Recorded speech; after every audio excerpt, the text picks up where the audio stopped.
अस्सलाम वालेकुम। एक नए व्लॉग में खुश आमदेद। मेरा नाम कामरान यूसुफ है। उम्मीद है आप जहाँ भी होंगे खैरियत से होंगे।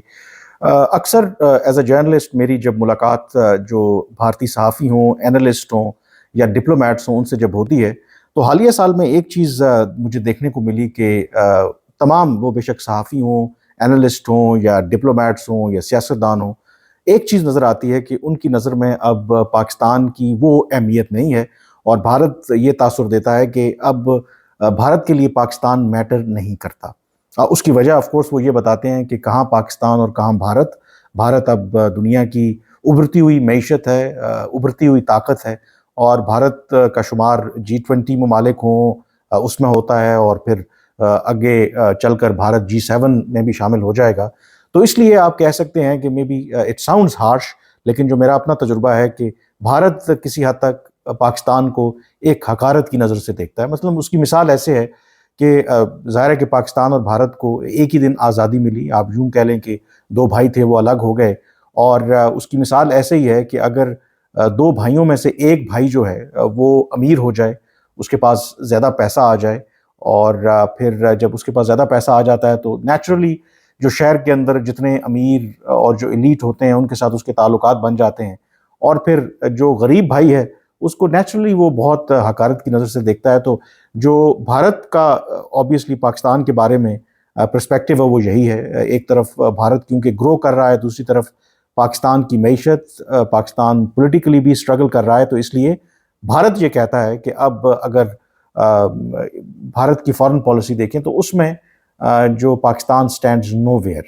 लेकिन इसके बावजूद ये अजीब आप कह सकते हैं कि कंट्रडिक्शन है, एक पैराडॉक्स है कि जब भी भारत की जो डोमेस्टिक सियासत है या वहाँ पर जब इंतखाबात होते हैं तो फिर पाकिस्तान अगेन एक अहम उसका एक रोल होता है। जो वहाँ की सियासी जमातें हैं, अपोजिशन हो, वो हुक्मरान जमात हो, वो अक्सर पाकिस्तान का नाम इस्तेमाल करके लोगों से वोट लेने की कोशिश करते हैं। और इन दिनों भी कुछ ऐसा ही हो रहा है कि जब आपको पता है कि आम इंतखाबात वहाँ पे हो रहे हैं 7 मरहलों में और उन इंतखाबात में हमें ये चीज़ देखने में नज़र आई है कि एक दफ़ा फिर पाकिस्तान जो है वो भारत की सियासत का महवर है। और मैं ये क्यों कह रहा हूँ और आज की जो वीडियो है ये मैं आपको बताऊंगा कि एक तरफ पब्लिकली जो भी भारत के लोग ये तासुर देते हैं कि पाकिस्तान उनके लिए मैटर नहीं करता, लेकिन दूसरी तरफ जब भी वहाँ पर इंतखाबात होते हैं जो उनकी लोकल पॉलिटिक्स है तो उनकी लोकल पॉलिटिक्स कंप्लीट नहीं होती जब तक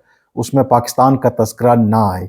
तो दो हिस्से हैं, मैं ये बात करूंगा आज कि एक तो कैसे आज भी जो भारत में पाकिस्तान के नाम पर सियासत होती है एक, और दूसरा जो सियासतदान है वो पाकिस्तान का सियासतदान हो, भारत का सियासतदान हो, वो कैसे आम लोगों को बेवकूफ़ बनाते हैं, एक छोटे से इशू को पतंगड़ बनाकर किस तरीके से अपने मुखालिफ को नीचा दिखाने की कोशिश करते हैं। ये भी मैं आज के इस वीडियो में आपको एस्टैब्लिश करूंगा और ये भी बताऊंगा कि एक ऐसा बेज़रर सा 3 अल्फाज का ट्वीट जिसका शायद पाकिस्तान में किसी को इतना पता भी नहीं है कि कैसे उसने भारत के अंदर आग लगा दी। और जो भारत के प्राइम मिनिस्टर नरेंद्र मोदी हैं वो पाकिस्तान के अदरवाइज किसी लीडर के बयान का जवाब तक नहीं देते, उन्होंने एक ऐसे ट्वीट के ऊपर पूरी तकरीर कर डाली। आखिर उसकी क्या वजह है? तो इसका जो सारा इशू है इसको समझने के लिए आई थिंक ये ज़रूरी है कि मैं आपको 2 वीडियोस दिखाऊंगा और उसके बाद आपको पूरा जो कॉन्टेक्स्ट है वो समझ आएगा। क्योंकि आपको पता है कि भारत में इस वक्त इंतखाबात का सिलसिला जारी है और इंतखाबात में आपको पता है कि दोनों अतराफ से, पाकिस्तान में भी ऐसा ही होता है कि आप ताबड़तोड़ हमले करते हैं। बीजेपी निशाना अगर कांग्रेस को बना रही है तो कांग्रेस भी बढ़ चढ़कर बीजेपी को तनकीद का निशाना बना रही ताकि जो अपने वो सपोर्टर्स हैं उनको गरमा सकें। तो ये सबसे पहले मैं एक राहुल गांधी साहब का एक क्लिप है वो मैं आपके साथ शेयर करूंगा जो सोशल मीडिया के ऊपर गुज़श्ता रोज़ शेयर किया गया था और यहीं से वो कहानी शुरू होती है जो मैं जिक्र करूंगा कि कैसे आज भी अगर पाकिस्तान का जिक्र करें तो भारत की सियासत में कहीं ना कहीं उस पर डिबेट होती रहती है। तो ये पहले वो सुने और देखें भी राहुल गांधी साहब बीजेपी और नरेंद्र मोदी को क्या कह रहे हैं। राम मंदिर का उद्घाटन किया आपने, उद्घाटन में एक गरीब व्यक्ति का चेहरा देखा? अंबानी दिखे, अदानी दिखे, अमिताभ बच्चन दिखे, नरेंद्र मोदी दिखे, हिंदुस्तान के सारे अरबपति दिखे, किसान दिखा, मजदूर दिखा, बेरोजगार युवा दिखा? तो फिर बात समझिए, ये नरेंद्र मोदी जी 2-3% के लिए काम करते हैं। ये पूरा ड्रामा जो चल रहा है ध्यान को भटकाने का है। टीवी वाले मिले हुए हैं, मीडिया वाले मिले हुए हैं, अदानी, अंबानी, नरेंद्र मोदी, ये 10-15 लोगों की टीम है और इनका काम आपसे आपका जो जीएसटी का पैसा है वो छीनने का है और 24 घंटे आपके ध्यान को इधर उधर करने का है। देखो भैया उधर वो ऐश्वर्या राय नाच रही है, वो देखो भैया अमिताभ बच्चन ने डांस मारा, वो देखो भैया विराट कोहली ने चौका मारा, देखो पाकिस्तान में लड़ाई हो गई, वो देखो चाइना ये हो रहा है। मगर हिंदुस्तान में कितनी बेरोजगारी है उसके बारे में नहीं बोलेंगे, जीएसटी का पैसा कहाँ जा रहा है उसके बारे में नहीं बोलेंगे, जाति जनगणना उसके बारे में नहीं बोलेंगे, किसान की एमएसपी उसके बारे में नहीं। जी, ये राहुल गांधी का ये जो क्लिप है सोशल मीडिया यानी कि ट्विटर के ऊपर ये गर्दिश कर रहा था। और इंटरेस्टिंग बात ये है कि यहाँ से क्या सीन हुआ। जो फवाद चौधरी हैं, पाकिस्तान के पॉलिटिशियन भी हैं और फॉर्मर मिनिस्टर रहे हैं इमरान खान की गवर्नमेंट में, उन्होंने इस वीडियो के ऊपर एक ट्वीट किया और वो 3 अल्फाज का था कि राहुल ऑन फायर। अब उनको भी शायद नहीं पता था कि ये जो उनका ट्वीट है 3 अल्फाज का, पाकिस्तान में तो शायद उसका इतना किसी को कोई फिक्र भी नहीं थी। भारत में उसने आग लगा दी। भारत का जो प्राइम टाइम जो मेन जो उनका मीडिया है वहाँ पर उसके ऊपर पूरे पूरे शोज होना शुरू हो गए। बीजेपी के जो लीडर्स हैं उन्होंने ये कहना शुरू कर दिया कि ये देखें एक एविडेंस आ गया है कि कैसे जो भारत की ऑपोजिशन जमातें हैं, जो कांग्रेस हैं, जो राहुल गांधी हैं, उनका गठजोड़ है पाकिस्तान के साथ और कैसे पाकिस्तान जो है वो राहुल गांधी को देखना चाहता है कि वो अगले प्राइम मिनिस्टर बने। मतलब इतनी उसके ऊपर डिबेट हुई कि मैं खुद भी सोचने पे मजबूर हो गया। और ये मैं आपको बताऊंगा कि पाकिस्तान में ऑब्वियसली जो लोग फवाद चौधरी से वाकिफ हैं, he is not an unknown quantity. मैं भी उन्हें जानता हूँ और क्योंकि ऑब्वियसली वो वजीर रहे हैं पीटीआई के दौर में, उसके अलावा जब मुशर्रफ साहब थे तो उनके तर्जुमान भी रहे हैं। तो पाकिस्तान में जो अभी जो फवाद चौधरी का जो स्टेटस है उसके बारे में पाकिस्तान की अवाम अच्छी तरह से जानते हैं कि उनका इस वक्त क्या रोल है, क्या उनका स्टेटस है, वो कैसे स्ट्रगल कर रहे हैं। लेकिन मैं जो मेरी जो भारतीय ऑडियंस है, आई एम श्योर कि भारत में भी लोग ये देख रहे होंगे, तो उनको मैं बताऊंगा कि आखिर फवाद चौधरी की क्या मौजूदा जो सेटअप है पाकिस्तान के अंदर, उसकी हैसियत है, तो क्यों उनका ये जो बयान है उस पर इतना जो वावेला है भारत के अंदर, ये बिल्कुल एक गैर ज़रूरी बात थी।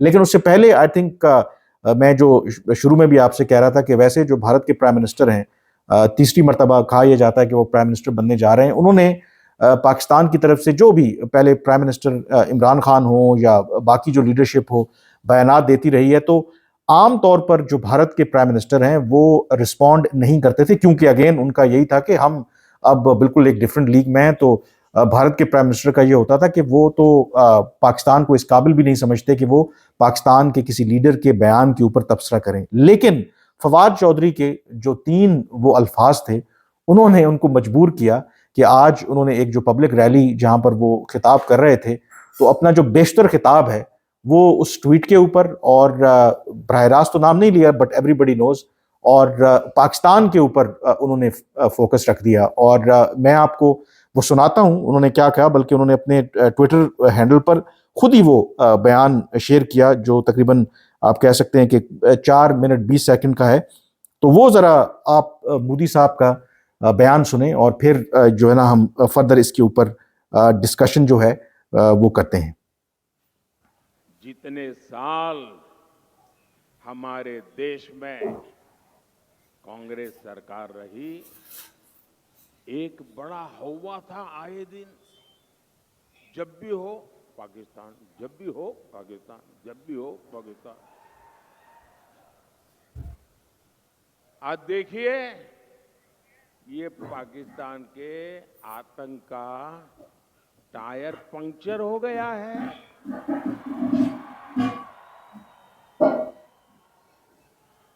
जो देश कभी आतंकी एक्सपोर्ट करता था वो आटे के इंपोर्ट के लिए दर-दर भटक रहा है। जिसके हाथ में कभी बम गोला था उसके हाथ में आज भीख का कटोरा है।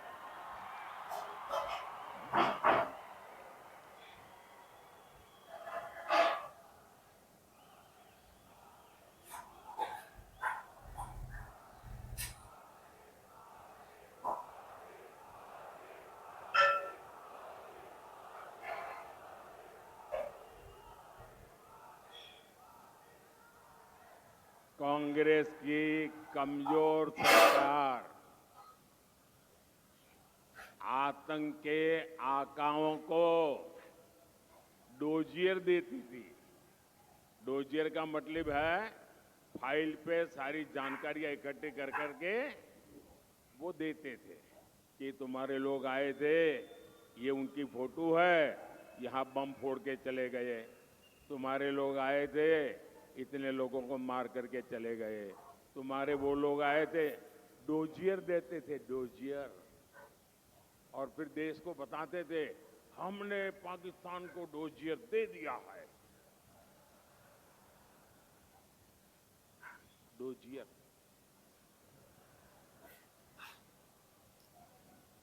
और मोदी की मजबूत सरकार देखिए, डोजियर बोजियर में टाइम खराब नहीं करते।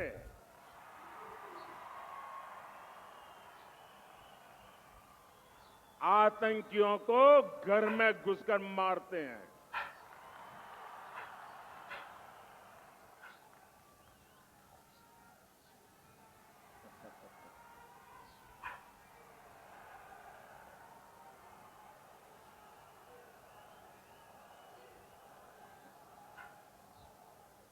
और साथियों, संयोग देखिए, आज जब भारत में कांग्रेस कमजोर हो रही है, यानी सूक्ष्मदर्शक यंत्र लेकर के भी कांग्रेस को ढूंढना मुश्किल हो रहा है। लेकिन मजा ये है कि यहां कांग्रेस मर रही है और वहां पाकिस्तान रो रहा है।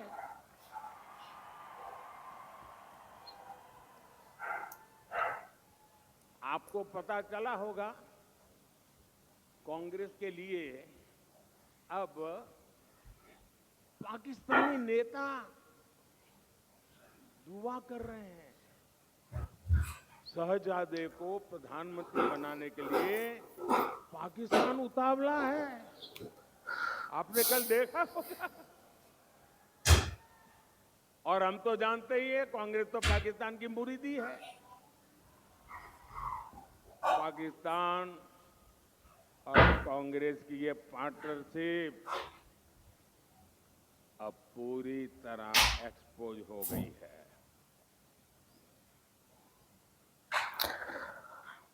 तो जी, ये वीडियो दो के लंबी होगी, लेकिन आई थिंक पूरा कॉन्टेक्स्ट समझना बहुत ज़रूरी है कि देखें, ये खुद एक कंट्रडिक्शन है कि इतनी जो पब्लिक रैली में पूरा फोकस पाकिस्तान के ऊपर, और वो भी आई थिंक उस बयान के ऊपर। और अब मैं आपको बताऊंगा, खास करके जो मेरी भारत में देखने वाली ऑडियंस है, कि जिस बयान के ऊपर मोदी साहब ने पूरी एक तकरीर दाग दी जो फवाद चौधरी साहब के हवाले से।